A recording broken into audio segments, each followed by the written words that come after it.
Welcome to ANN Telugu. నేను రాధిక. ముందుగా headlines చూద్దాం. రేపు అసెంబ్లీ సమావేశాలకు మాజీ సీఎం జగన్, వైసీపీ ఎమ్మెల్యేలు. గవర్నర్ ప్రసంగం సమయంలో సభకు హాజరయ్యే ఛాన్స్. సభకు స్పీకర్ ఓం బిర్లా కీలక నిర్ణయం. అవిశ్వాస తీర్మానంపై తుది నిర్ణయం వచ్చే వరకు సభకు హాజరు కానున్న స్పీకర్.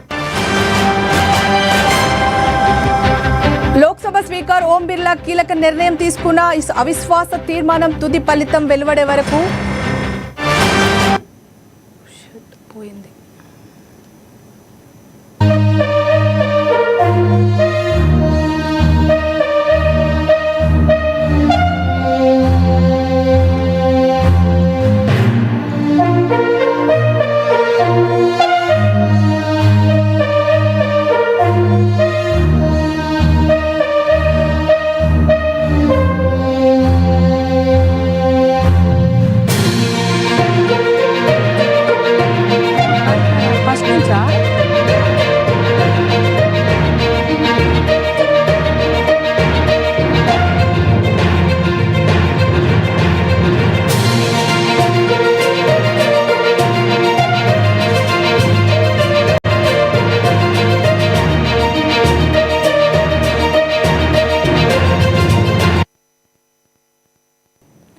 బ్రేకింగ్ న్యూస్ చూస్తున్నాం. లోక్సభ స్పీకర్ ఓం బిర్లా కీలక నిర్ణయం తీసుకున్నారు. అవిశ్వాస తీర్మానం తుది ఫలితం వెలువడేంత వరకు తాను సభకు హాజరు కాబోనని తెలిపారు. స్పీకర్ ఓం బిర్లాపై విపక్షాలు అవిశ్వాస తీర్మానం నోటీసులు లోక్సభ కార్యదర్శికి ఇవ్వడంతో ఆయన ఈ నిర్ణయం తీసుకున్నారు. స్పీకర్ ఓం బిర్లా మహిళా పార్లమెంటు సభ్యులను సభ నుంచి సస్పెండ్ చేశారని విపక్షాలు ఆరోపిస్తున్నాయి.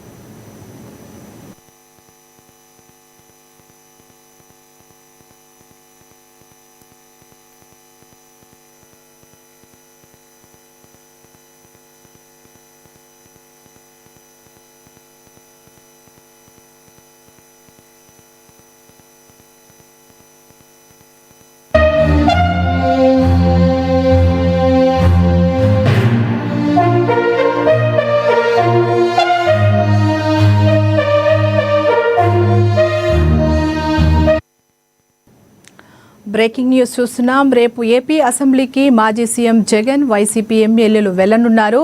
గవర్నర్ ప్రసంగానికి జగన్ ఎమ్మెల్యేలు హాజరు కానున్నారు. ఈ నేపథ్యంలో రేపు మధ్యాహ్నం వైఎస్ జగన్ అధ్యక్షతన వైసీపీ శాసనసభ పక్ష సమావేశం జరగనుంది. ఈ సమావేశం అనంతరం అసెంబ్లీలో వైసీపీ అనుసరించాల్సిన తుది వ్యూహంపై స్పష్టత వచ్చే అవకాశం ఉంది. గవర్నర్ సమక్షంలో మరోసారి ప్రతిపక్ష హోదా డిమాండ్ను వైసీపీ ఎమ్మెల్యేలు వినిపించనున్నారు. గత ఏడాది బడ్జెట్ సమావేశాల తొలి రోజున గవర్నర్ ప్రసంగ సమయంలో జగన్ అసెంబ్లీకి హాజరై ఆ తర్వాత సమావేశాలకు దూరంగా ఉన్నారు. ఈసారి కూడా ఆయన తొలి రోజు సమావేశానికి పరిమితం అయ్యే అవకాశం ఉందని పార్టీ వర్గాలు సూచిస్తున్నాయి.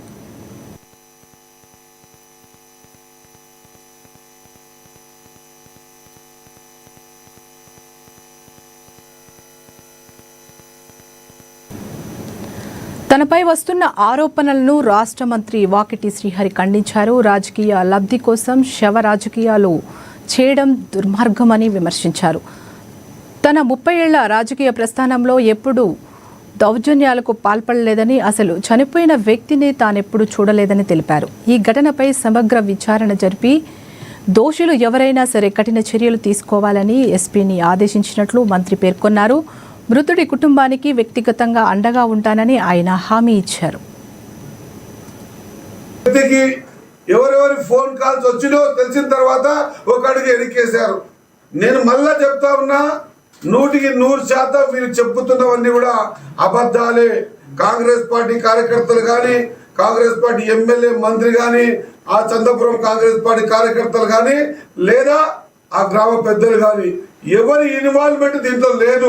నిజాలు బయటకు వస్తాయి. ఖచ్చితంగా ఏ ఎంక్వైరీకైనా నేను సిద్ధమే. ప్రజల ఆలోచన విధానాన్ని ఒక పక్క చనిపోయి బాధపడుతున్న సందర్భాన్ని పక్కకు పెట్టి ఏదేదో మాట్లాడి ఈ టాపిక్ ని ఎక్కడెక్కడో తీసుకుపోయే ప్రయత్నం చేయడం అనేది నిజంగా ప్రజలు గమనిస్తా ఉన్నారు. ఈరోజు చంద్రపురం గ్రామంలో ప్రజలందరూ కూడా నివ్వరపోతున్నారు. అసలు మేమేంది, ఆయనతో మాట్లాడేది. పాపం ప్రతి ఇంటికి వెళ్ళి ఓటు అడిగేటప్పుడు మనతో మీరే కదరా, కొట్లాడుకోకండి, సరే చూద్దాంలే, మీకు 2 ఓట్లు వానికి 2 ఓట్లు వేస్తాంలే, గెలిపి ఎవరన్నా కానీ అని పెద్ద మనసుతో ఆ బాబుని మాట్లాడిన సందర్భాలు చాలా మంది ఉదయం చెబుతా ఉన్నారు. నేను దయచేసి తెలియజేస్తా ఉన్నా, ఇలాంటి నేను కానీ ఒకవేళ ఆ వ్యక్తికి ఒక్కసారైనా ఫోన్ మాట్లాడి ఉంటే, ఒక్కసారి ఫోన్ చేసి ఉంటే ఏ శిక్షకైనా. బీఆర్ఎస్ నాయకులు ఇప్పటికే ఫోన్ ట్యాపింగ్ చేస్తూనే ఉన్నారని మంత్రి పొంగులేటి శ్రీనివాసరెడ్డి ఆరోపించారు. రేపు రాష్ట్ర వ్యాప్తంగా జరిగే మున్సిపల్ కార్పొరేషన్ ఎన్నికల్లో 50% స్థానాల్లో కాంగ్రెస్ జెండా ఎగురుతుందని ధీమా వ్యక్తం చేశారు. మున్సిపల్ ఎన్నికల్లో ప్రజలు బీఆర్ఎస్కు మరోసారి గుణపాఠం చెప్పడానికి సిద్ధంగా ఉన్నారని పొంగులేటి స్పష్టం చేశారు. ప్రభుత్వంలో ఉండే అనేక మంది ముఖ్యులు కానివ్వండి, వారి మాట్లాడే ఏజెండా చూస్తుంటేనే ఈ మున్సిపల్ ఎన్నికల ఫలితాలు ఎలా రాబోతున్నాయో స్పష్టంగా కనిపిస్తుంది. ఆ ఆక్రోశం, ఆ పదజాలం అసందర్భంగా వాడు ఈడు నుంచి దిగకుండా మాట్లాడే సంస్కృతిని, వారి పదాల మీద మాట్లాడలేదే కానీ ఆ సంస్కృతిని తీవ్రంగా తప్పు పడుతున్నాను. నేను తప్పు పట్టడమే కాదు, రాష్ట్ర ప్రజలను తప్పు పడుతున్నారు. గ్రామ పంచాయతీల్లో ఎలా అయితే తీర్పు ఇచ్చారో ప్రజలు, రేపు మున్సిపల్ ఎన్నికల్లో కూడా సిమిలర్ ఫలితాలు, అంతకంటే మరింత ఎక్కువ ఫలితాలు కాంగ్రెస్ పార్టీకి వస్తున్నాయి. వారికి తెలుసు, జూబ్లీ హిల్స్ బై ఎలక్షన్లు జరుగుతున్న సందర్భంలో ఇదే మాజీ మంత్రులు ఆ ప్రచార సందర్భంగా వాళ్ళు మాట్లాడిన తీరు, మాట్లాడిన భాష, వారు ఛాలెంజ్లు ఇచ్చిన ఛాలెంజ్లు ఇప్పటికీ రాష్ట్ర ప్రజలు మర్చిపోలేదు. నాకు కూడా అప్పుడప్పుడు గుర్తొస్తుంటాయి. జూబ్లీ హిల్స్ ఎన్నికలు మాకు రెఫరెండం అని మేము చెప్పలే. జూబ్లీ హిల్స్ ఎన్నికలు సిట్టింగ్ సీటు కాంగ్రెస్ పార్టీని కూడా కాదు. నాగంటి గోపి గారు దురదృష్టవశాత్తు చనిపోతే వారి శాసనసభ్యులు ఎన్నికలు వచ్చాయి. ఆ ఎన్నికల్లో కాంగ్రెస్ పార్టీ ఎలా అర్బన్ లో కూడా కాంగ్రెస్ పార్టీ అభ్యర్థిని ఎలా దీవించారో రాష్ట్ర ప్రజలు గమనించారు. దాన్ని జీర్ణించుకోలేని ఈ ప్రభుత్వాలు గ్రామ పంచాయతీ ఎన్నికల్లో అదే ఫలితాలు కాంగ్రెస్ పార్టీకి వస్తాయని ముందే తెలిసి సైలెంట్ అయ్యారు. ఇప్పుడు కూడా మీరు అబ్జర్వ్ చేయండి, వారి టెంపరమెంట్కి, వారి భాషా వేషానికి ఈ మున్సిపల్ ఎన్నికల్లో వారు 1-2 సార్లు నోరు స్లిప్ అయ్యారు. ఇది మాకు రెఫరెండము, ఇది సెమీఫైనల్స్ అని మళ్ళీ టక్కున మాట్లాడటం. నారాయణపేట జిల్లా మక్తల్ 6వ వార్డు బీజేపీ అభ్యర్థి మహదేవ్ ఆత్మహత్య ఘటన రాజకీయంగా కలకలం రేపుతోంది. మక్తల్ ప్రభుత్వ ఆసుపత్రిలో మృతుడి కుటుంబ సభ్యులను బీజేపీ రాష్ట్ర నేత రామచంద్రరావు పరామర్శించారు. మంత్రి వాకిటి శ్రీహరి అనుచరుల బెదిరింపుల వల్లే మహదేవ్ ప్రాణాలు తీసుకున్నాడని ఆరోపించారు. ఈ మరణానికి మంత్రిదే బాధ్యతని, ఆయనను వెంటనే అరెస్టు చేయాలని డిమాండ్ చేశారు. ఇక్కడ స్థానిక నాయకులు నాకు వారి వీడియో కూడా పంపించారు. వారి చనిపోయినటువంటి ఒక భార్య, ఆమె స్పష్టంగా చెప్పింది, ఎలక్షన్స్ ఉండగా నేను ధీమాతో గెలుస్తున్నాను, ఆ గెలుపు తప్పకుండా నేను గెలిచి ఈ యొక్క వార్డు పనిచేస్తాను, సేవ చేస్తాను చెప్పి నాకు వేధింపులు జరుగుతున్నాయి, భయపెట్టిస్తున్నారు, బెదిరిస్తున్నారు. కాబట్టి నేను గెలుస్తాను కాబట్టి నన్ను బెదిరిస్తున్నారు కాబట్టి ఆ భయంతో స్థానిక రాజకీయ నాయకులు కానీ, మినిస్టర్ కానీ, ఎమ్మెల్యే కానీ వీళ్ళ ఒక ఒత్తిడి వలన అతను ఆత్మహత్య చేసుకున్నట్టు భార్య పొద్దున చెప్పింది. మరి భార్య పొద్దున చెప్పినటువంటి ఒక వార్త ఈరోజు అన్ని టీవీ ఛానళ్ళు కూడా వచ్చినాయి. మరి ఈరోజు ఇప్పుడు ఇక్కడ రాగానే ఇక్కడ స్థానికంగా పోలీసులు ఎఫ్ఐఆర్ని కూడా మార్చింది. ఏంటంటే ఆమె సంతకం తీసుకున్న, చదువు రాదు ఆమెకు, దాంట్లో రాసి కింద సంతకం తీసుకున్నాను, దాంట్లో ఓడిపోతాన భయంతో నేను ఆత్మహత్య చేసుకున్నాడు మా ఆయన చెప్పి. ఇంత అబద్ధము, ఎంత సీఎం జిల్లా అయినా, ఎంత మంత్రి జిల్లా అయినా ఇటువంటి ఒక తప్పుడు పని చేయడానికి ప్రభుత్వానికి నాయకులు సిగ్గుండాలి. రేవంత్ ప్రభుత్వమా, రాబంత్ ప్రభుత్వాన్ని ఒకసారి మనం ఇది ఆత్మహత్య కాదు, ఇది హత్యగానే మేము భావిస్తాం. పోలీసులు కూడా చెప్తా ఉన్నాను, మీరు నా చట్టపరంగా మీరు పోకపోతే తీవ్రమైనటువంటి పరిణామాలను మీరు ఎదుర్కోవాల్సి వస్తుంది. ఇక్కడ స్థానిక నాయకులు హైదరాబాద్లోని ముషిరాబాద్ నియోజకవర్గంలో ఎమ్మెల్యే ముఠా గోపాల్ పర్యటించారు. ఈ సందర్భంగా జీహెచ్ఎంసీ మేయర్ గద్వాల్ విజయలక్ష్మితో కలిసి పలు అభివృద్ధి పనులను ప్రారంభించారు. నియోజకవర్గ రూపురేఖలు మార్చడమే లక్ష్యంగా ముందుకెళ్తున్నామని వారు తెలిపారు. ఈ కార్యక్రమంలో డిప్యూటీ మేయర్ శ్రీలతతో పాటు స్థానిక కార్పొరేటర్లు, పార్టీ నాయకులు పాల్గొన్నారు.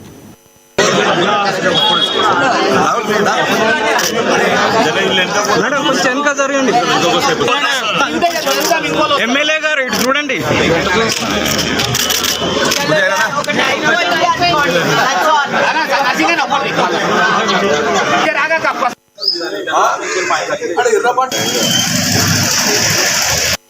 జాగానే లేదు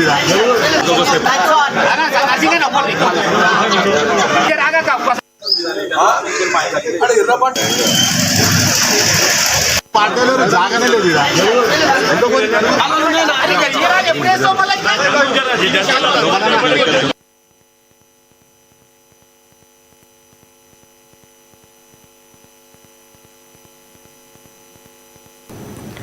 నారాయణపేట జిల్లా మక్తల్ మున్సిపాలిటీలో కాంగ్రెస్ నాయకుల దౌర్జన్యాలు పెరిగిపోతున్నాయని మాజీ ఎమ్మెల్యే రామ్మోహన్ రెడ్డి మండిపడ్డారు.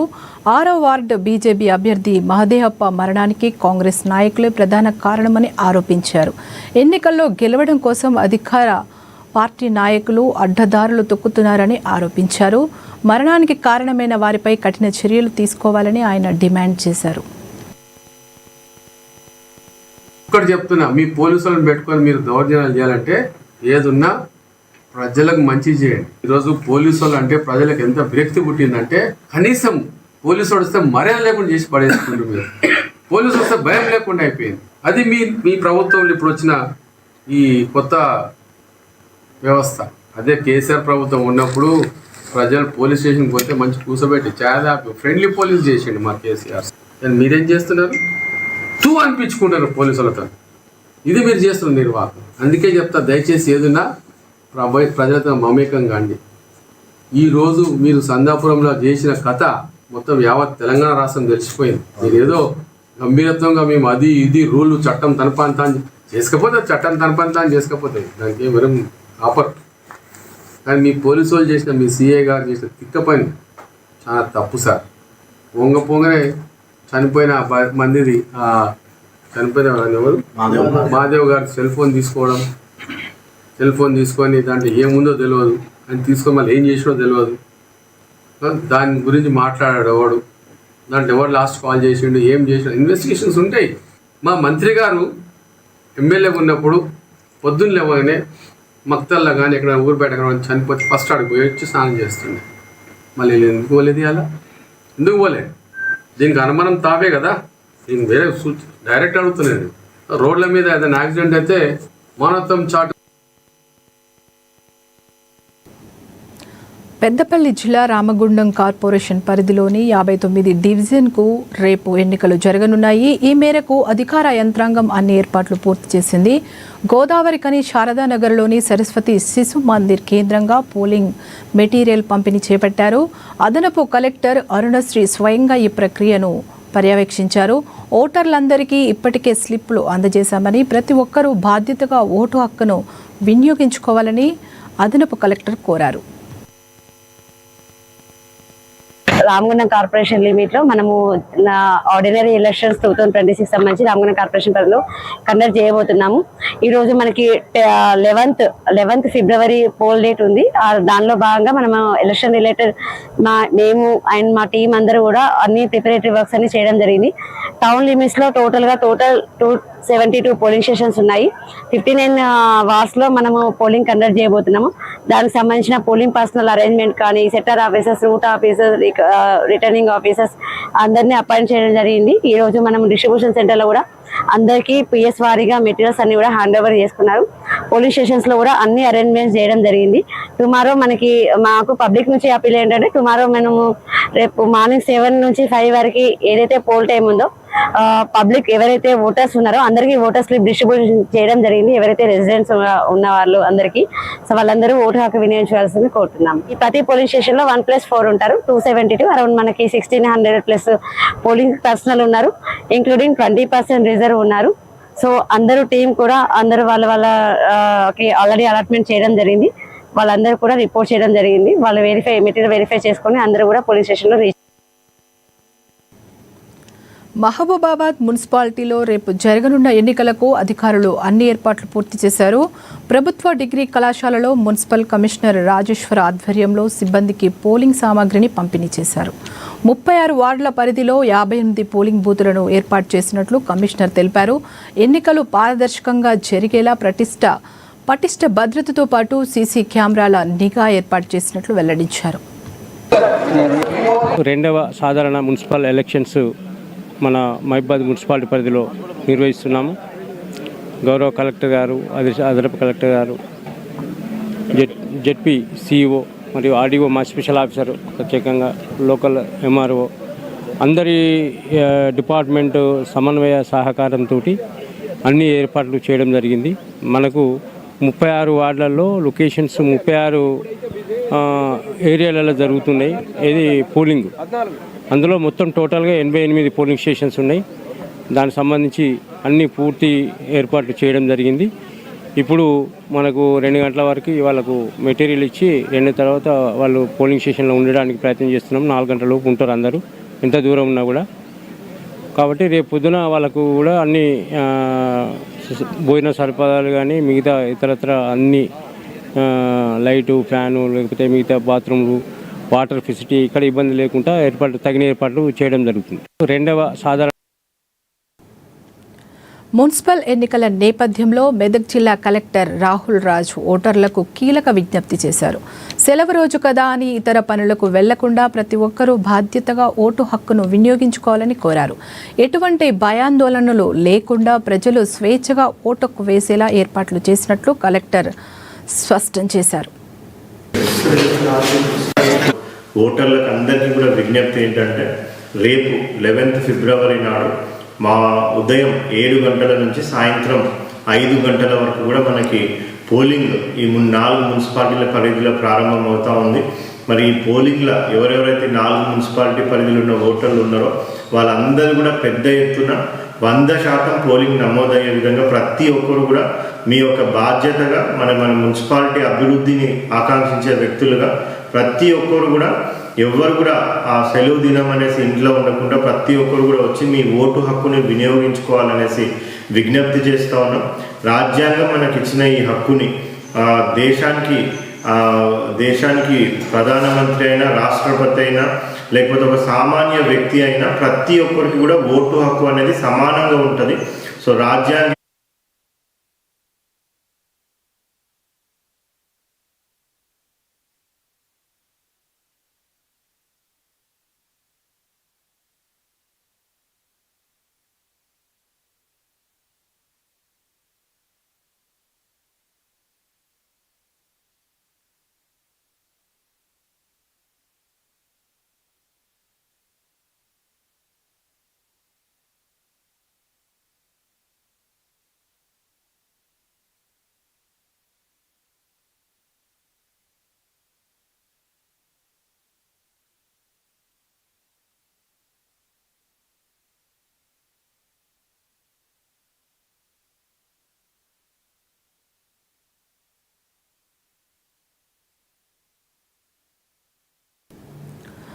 వనపర్తి మున్సిపాలిటీ ఎన్నికలకు సర్వం సిద్ధమైంది.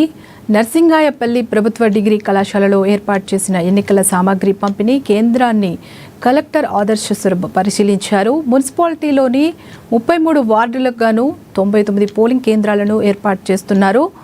మొత్తం 66,190 మంది ఓటర్లు తమ ఓటు హక్కును వినియోగించుకోవాలన్నారు.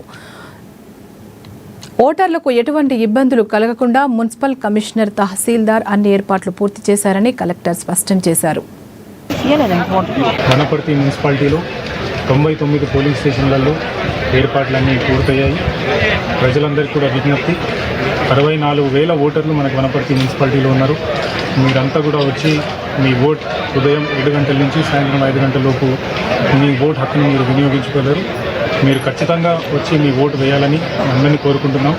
దీనికి సంబంధించి కమిషనర్ గారు, తహసీల్దార్ గారు ఈ పోల్ అరేంజ్మెంట్స్ అన్నీ కూడా ఇప్పుడు డిస్ట్రిబ్యూషన్ సెంటర్లో చాలా జాగ్రత్తగా చూసుకుంటున్నారు. ఎలాంటి ఇబ్బంది లేకుండా కూడా పోలీస్ బృందం ఇంకా జిల్లా అడ్మినిస్ట్రేషన్ కూడా వారికి సపోర్ట్లో ఉండి ఈ సక్సెస్ చేయాలని ఈ ఎలక్షన్ ప్రక్రియని మీ అందరినీ కోరుకుంటున్నాను. వరకు ఎవరైతే పోలింగ్ స్టేషన్ పరిధిలో వచ్చి ఉంటారో ఆ కాంపౌండ్లో వాళ్ళని కూడా అనుమతి ఇస్తాము ఓటు వేయడానికి. 5 o'clock తర్వాత వచ్చిన వాళ్ళకి ఎలాంటి అనుమతి ఉండదు. సో 5 లోపలనే వస్తే అది మంచిది, పొద్దున్నే వస్తే ఇంకా మంచిది, మనకు అప్పుడు రష్ కూడా తక్కువ ఉంటుంది. ఈ ఓట్లు ఖమ్మం జిల్లాలో కాంగ్రెస్ మంత్రుల అరాచకాలు మెచ్చుమీరిపోతున్నాయని బీఆర్ఎస్ నేతలు మండిపడ్డారు. కేసీఆర్ హయాంలో జరిగిన అభివృద్ధికి ప్రస్తుత కాంగ్రెస్ అరాచక పాలనకు మధ్య తేడాను ప్రజలు గమనించాలని కోరారు. ఈ సందర్భంగా మాట్లాడుతూ జిల్లా అభివృద్ధిపై చెప్పుకోవడానికి ఏమీ లేకనే మంత్రులు బెదిరింపులకు దిగుతున్నారని ఎమ్మెల్సీ తాతా మధుసూదన్ ఆరోపించారు. ఓటు వేయకపోతే బొక్కలో వేస్తామని మంత్రి స్థాయి వ్యక్తులు వ్యాఖ్యానించడం ప్రజాస్వామ్యానికి గొడ్డలి పెట్టు అని విమర్శించారు. ఎవరైతే దీనికి బాధ్యతగా ఉన్నారో వాళ్ళ మీద చట్ట ప్రకారం చర్య తీసుకోవాలని మేము రాష్ట్ర ప్రభుత్వాన్ని అధికారులని డిమాండ్ చేస్తూ ఉన్నాం. అసలు ఎలక్షన్ కమిషన్ ఏం చేస్తుంది? మొద్దు నిద్రపోతుందా? అధికారులు ఈ విధంగా పెట్టరేగి విచ్చలవిడితనంతో ప్రవర్తిస్తూ ఉంటే మీ మోడల్ కోడ్ ఆఫ్ కండక్ట్ ఏమైంది అని నేను అడుగుతా ఉన్నా. ఈ అధికారులందరినీ తక్షణం ఎన్నికల విధుల నుంచి వాళ్ళందరినీ మినహాయించండి అని మేము డిమాండ్ చేస్తున్నాం. ఈ జిల్లా కలెక్టర్ గారిని, అట్లాగే రాష్ట్ర ఎన్నికల కమిషనర్ గారిని. ఎవరైతే ఈ టెలికాన్ఫరెన్స్లో పాల్గొని పొంగులేటి శ్రీనివాసరెడ్డితోని ఇతర కాంగ్రెస్ నాయకులతో కుమ్మక్కైనటువంటి జిల్లా అధికారులందరినీ కూడా ఎన్నికల విధుల నుంచి తప్పించాలని డిమాండ్ చేస్తూ ఉన్నాం. 2, ఎవరైతే కాంగ్రెస్ పార్టీ ఏజెంట్లుగా దొంగచాటుగా పనిచేస్తూ బీఆర్ఎస్ని దెబ్బ కొట్టాలని ప్రయత్నం చేస్తున్న అధికారులు ఉన్నారో వాళ్ళందరి మీద కూడా చట్ట ప్రకారం చర్య తీసుకోవాలని డిమాండ్ చేస్తూ ఉన్నాం.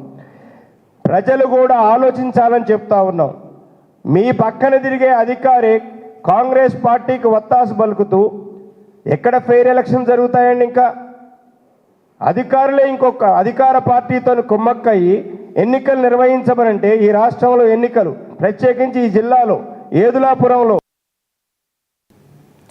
అన్నమయ్య జిల్లా మాండవ్యలో ఈ నెల 13 నుండి 23 తేదీ వరకు శ్రీ భద్రకాళి వీరభద్రస్వామి బ్రహ్మోత్సవాలు జరగనున్నాయి.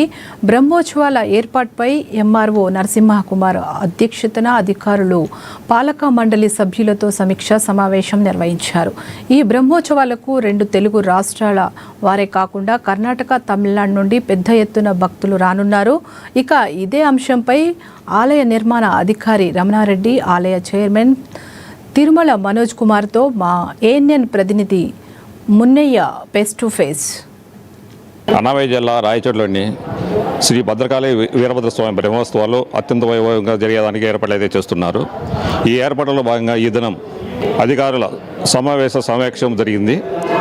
ఈ సమావేశంలో వచ్చిన భక్తులకు ఎలాంటి ఏర్పాటు చేయాలి, దీనిపై మనతో మాట్లాడడానికి ఆలయ కార్యనిర్వహణాధికారి రమణారెడ్డి గారు ఉన్నారు. వారి మాట్లాడి తెలుసుకుందాం. సార్ చెప్పండి, ఇక్కడ వచ్చిన భక్తులకు ఏ రోజుల్లో జరుగుతుంది? బ్రహ్మోత్సవాలు ఏ రోజు మొదలవుతాయి, ఏ రోజు? భద్రకాళి సమేత వీరభద్ర స్వామి దేవస్థానం రాయచోటి పట్టణంలో వెలిసిన్నాడు. ఈ ఆలయం నందు 13/2/2026 నుండి 23/2/2026 వరకు 11 రోజులు బ్రహ్మోత్సవాలు అనేది ఆనవాయితీగా మనకి ఎప్పుడు మాఘమాసం స్టార్ట్ అయినప్పుడు ఈ ఉత్సవాలు ఆనవాయితీగా జరుగుతాయి. మన రాయచోటి మండల తహసీల్దార్ వారి ఆధ్వర్యంలో పట్టణ సర్కిల్ ఇన్స్పెక్టర్ డిఎస్పీ గారు వాళ్ళ ఆధ్వర్యంలో, వారి ఆదేశాల మేరకు సర్కిల్ ఇన్స్పెక్టర్ వారి ఆధ్వర్యంలో మనం ఇక్కడ ఈరోజు వివిధ శాఖాధిపతులతో ఆలయం నందు మినీ మీటింగ్ నిర్వహించుకోవడం, కోఆర్డినేట్ మీటింగ్ నిర్వహించుకోవడం జరిగింది. ఈ మీటింగ్ నాకు ప్రతి ఒక్క డిపార్ట్మెంటు రావడం జరిగింది. మనం కోఆర్డినేట్గా బ్రహ్మోత్సవాలు ఈ ఆలయంలో ఎన్ని రోజులు కొనసాగుతాయి? దాంట్లో ప్రధాన ఘట్టాలు అనేవి ఏమిటి? 13/2/2026 నుంచి 23/2/2026 వరకు 11 రోజులు జరుగుతాయి. ఈ బ్రహ్మోత్సవాల్లో 11 రోజుల్లో ముఖ్యమైన ఘట్టములు 19/2/2026 నైట్ నంది ఉత్సవము మెయిన్, 20వ తారీఖు ఉదయం అగ్నిగుండము, తర్వాత మహానైవేద్యము, స్వామివారి 20వ తారీఖు నైట్ వచ్చేసి రథోత్సవం అని ఉంటుంది. ఈ 2 ఘట్టాలు కాకుండా 22వ తారీఖు భద్రకాళి సమేత వీరభద్ర స్వామి వారు రాయచోటి పట్టణంలో వెలిసిన సుండుపల్లి రోడ్లో పార్వేట మండపంకు పార్వేటకు వెళ్తారు. ఇది ముఖ్యమైన ఈ 3 రోజులు ముఖ్యమైన ఘట్టములు. లాస్ట్లో 23వ తారీఖు బ్రహ్మోత్సవాలు, తదనంతరం లాస్ట్లో 23వ తారీఖు భద్రకాళి సమేత వీరభద్ర స్వామి వారిని పాన్ సేవలో పూలంకి సేవ ద్వారా ఇక్కడ బ్రహ్మోత్సవాలు ముగింపు దశకు చేరుకుంటాయి. ఈ బ్రహ్మోత్సవాలకు ఎక్కువ సంఖ్యలో ఏ రాష్ట్రం నుంచి భక్తులు వస్తారు, ఎక్కడి నుంచి భక్తులు వస్తారు, వాళ్ళకి ఎలాంటి ఏర్పాట్లు అయితే చేశారు? ముఖ్యంగా శ్రీశైల క్షేత్రం అనంతరము మనకు శ్రీ భద్రకాళి సమేత వీరభద్ర స్వామి వారి రాయలసీమ క్షేత్రంలో ప్రథమ క్షేత్రంగా విరాజిల్లుతున్నాడు. ఈ భద్రకాళి సమేత వీరభద్ర స్వామి దక్షిణ కాశీగా పేరుగాంచడానికి నామకరణం ఏమంటే, మన రాష్ట్రం కంటే కర్ణాటక రాష్ట్రంలో వివిధ జిల్లాల నుంచి లింగాయతులు ఎక్కువ వస్తారు కాబట్టి ఆ లింగాయతులకు కులదేవుడు, ఇంటి దేవుడు ఈయన భద్రకాళి సమేత మన రాయచూటి వీరభద్ర స్వామి కాబట్టి 95% కర్ణాటక రాష్ట్రంలో గల వివిధ జిల్లాల నుంచి ఇక్కడ విచ్చేయడం జరుగుతుంది. ఆ భక్తులకు ఈ 11 రోజులు ఎటువంటి అసౌకర్యం లేకుండా వాళ్ళకు అకామిడేషన్ అయితే మన దేవస్థానం రూములు 37 ఉన్నాయి. ఈ కర్ణాటక చోల్ట్రీ 100 రూములు ఉన్నాయి. మన దేవస్థానానికి ఎదురుగా ZPPP, MPPP, Urdu school, Sharada school, మన ఏపీ టూరిజం బిల్డింగు, ఇలా అన్ని వాళ్ళకి ఎటువంటి అసౌకర్యం లేకుండా సౌకర్యాలు చేయడం జరుగుతుంది. బ్రహ్మోత్సవాలు వచ్చే భక్తులకు ఎటువంటి మెసేజ్ తీసుకుపోవాలా, భక్తులకు ఎటువంటి సౌకర్యాలు కల్పించాలనేది వాళ్ళతో ఇప్పటికే మేము మాట్లాడుకోవడం జరిగింది. భక్తులు వచ్చే వాళ్ళకి ఎటువంటి అసౌకర్యం లేకుండా సౌకర్యం ఉండేట్టుకు వారి సహాయ సహకారాలు కన్నా దేవస్థానంకు ఈవో గారికి సహాయ సహకారాలు చేయించున్నారు. వాళ్ళకి కన్నా నేను తెలియజెప్పుతూ మేము భక్తులు ఈ 11 రోజులు బ్రహ్మోత్సవాలు చేయుటకు ప్లాన్తోనే మేము ముందుకు వెళ్తున్నామని చెప్పి తెలియజేస్తున్నాం. తిరుమల మనోజ్ కుమార్ ఉన్నారు, వారి మాటలు అడిగి తెలుసుకుందాం.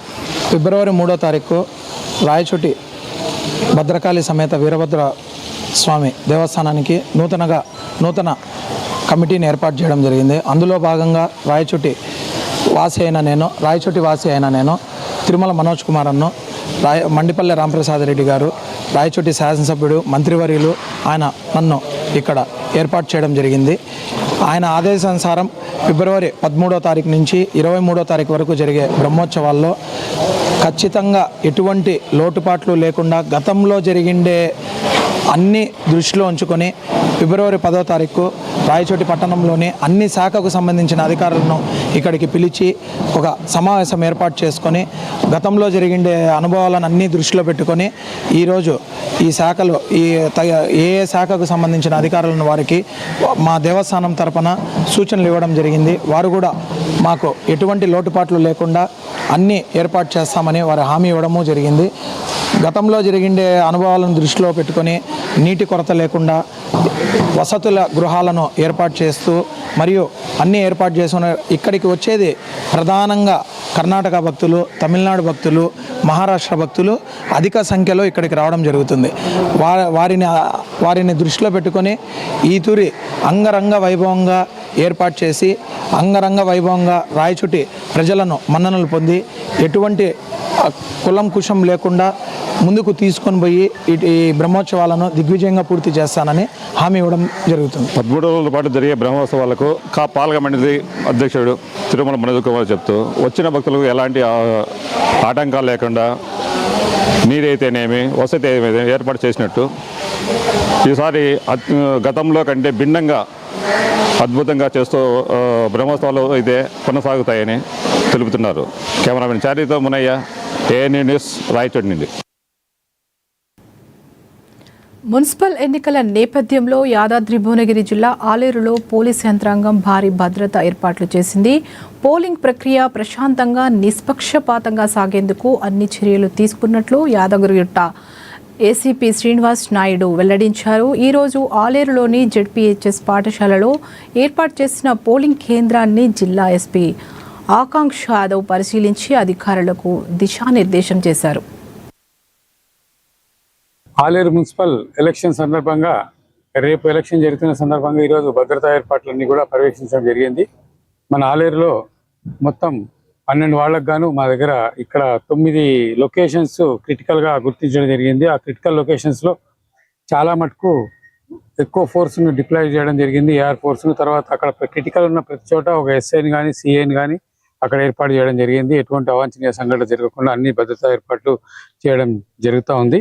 అదేవిధంగా ఈ యొక్క ఆలేరు మున్సిపాలిటీకి ఒక డిఎస్పి, 2 సిఐలు, 10 మంది ఎస్ఐలు, మరియు ఒక 100 మంది దాకా పీసీలు అందరూ కూడా ఏర్పాటు చేయడం జరిగింది. ఎటువంటి అవాంఛనీయ లేకుండా 2 special 4 route mobiles 2 striking forces కూడా అవైలబుల్ ఉంటాయి.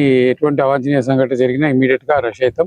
ప్రజలందరికీ కోరుకోవడం ఏమనగా మీరందరూ కూడా శాంతియుతంగా వచ్చి మీ ఓటు హక్కును వినియోగించుకోవాలా. ఎటువంటి ఈ మాల్ ప్రాక్టీసెస్ కు పాల్పడొద్దు. అదేవిధంగా మద్యం మరియు నగదు పంపిణీ కూడా చేయొద్దు, తీసుకోవద్దని పోలీసు వారి రకంగా మేము.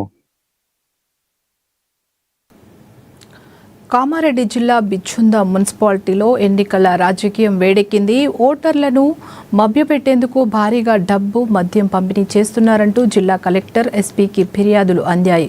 తెలంగాణ ఉద్యమకారుల అభివృద్ధి సంఘం రాష్ట్ర అధ్యక్షులు సంజీవులు ఫిర్యాదు చేశారు. ప్రచారం ముగిసిన తర్వాత ఎమ్మెల్యే లక్ష్మీకాంతారావు స్వయంగా ఒక ఇంట్లో ఓటర్లకు నగదు పంపిణీ చేశారని ఆయన ఆరోపించారు.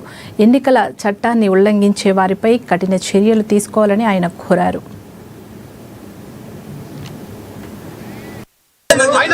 ఏదైతే మరి బిచ్చుకుంట మున్సిపాలిటీలో 9వ వార్డులో మరి ఎమ్మెల్యే గారు ఒక ఇంట్లోకి వెళ్ళి ఈరోజు డబ్బులు పంపిణీ చేస్తారని చెప్పేసి వార్త వచ్చిందో దానికి సంబంధించి జిల్లా కలెక్టర్ గారికి, జిల్లా ఎస్పీ గారికి కంప్లైంట్ చేయడం జరిగింది. ముఖ్యంగా ఎస్పీ గారు, గౌరవ కలెక్టర్ గారు దయచేసి బిచ్చుకుంట మున్సిపాలిటీలో మరి స్థానిక ఎన్నికల అధికారుల పైన మాకు విశ్వాసం లేదు, స్థానిక పోలీస్ అధికారుల పైన అంతకన్నా విశ్వాసం లేదు, స్థానిక రెవెన్యూ డిపార్ట్మెంట్ పైన అంతకన్నా మాకు విశ్వాసం లేదు. కాబట్టి ఈ ఎన్నికల సందర్భంగా ఒక ప్రత్యేక అధికారులను నియమించి, ఒక టీమ్ గా నియమించి అక్కడ 12కు 12 వార్డులలో మద్యం గాని, డబ్బు గాని, బిర్యానీ పొట్లాలు గాని, చికెన్ మటన్ గాని ఇతరతర మభ్యపెట్టే కార్యక్రమాలు చేయకుండా తగు మరి కఠినమైనటువంటి చర్య తీసుకోవాలని చెప్పేసి గౌరవ కలెక్టర్ గారికి, ఎస్పీ గారికి మరి విజ్ఞప్తి చేస్తూ, ఒకవేళ మీ మీద మాకు నమ్మకం ఉంది, స్థానిక అధికారులకు ఫోన్ చేసిన ఎవరు స్పందించకపోతే జిల్లా కలెక్టర్ గారు, జిల్లా ఎస్పీ గారు మీరు అనేక సమస్యలకు పరిష్కారం చూపించిండ్రు. ఒక జిల్లా అధికారిగా మీకు 12 వార్డులకు సంబంధించిన వార్డు కౌన్సిలర్ సంబంధించి మా అభ్యర్థన ఉంది. దయచేసి బిచ్చుకుంద మరి మున్సిపాలిటీలో ఏకంగా ఎమ్మెల్యే గారే ఓట్లు ప్రభావితం చేసే విధంగా ఈ డబ్బులు పంపిణీ కార్యక్రమం చేస్తారనే కార్యక్రమం అన్ని టీవీ ఛానళ్లలో, సోషల్ మీడియాలో వస్తే దీని మీద తప్పకుండా మీరు చర్యలు తీసుకొని అక్కడ పారదర్శకంగా ఎన్నికలు జరిగే విధంగా చర్య తీసుకుంటారని చెప్పేసి ఆశిస్తూ మరొకసారి బిచ్చుకుంద మున్సిపాలిటీ ప్రజలకు అందరికీ కూడా ఒక తెలంగాణ పోలీసు ఉద్యమకారుడికి అప్పీల్ చేస్తా ఉన్నా, మీ ఓటు ఎలాంటి ప్రలోభాలకు, మీ ఓటు ఎలాంటి మద్యానికి, డబ్బుకు మీరు అమ్ముకోకుండా నిజాయితీగా మీకు నచ్చిన వార్డు కౌన్సిలర్లకు ఓటేసి ప్రజాస్వామ్యాన్ని కాపాడండి, చట్టాన్ని కాపాడండి, ఈ మున్సిపల్ ఎన్నికల కోడ్ నిబంధనలు మీరు తప్పకుండా కాపాడతారని చెప్పేసి మనందరూ ఆశిస్తూ. ఇవి బులెటిన్ అప్డేట్స్ చూస్తూనే ఉండండి ANN.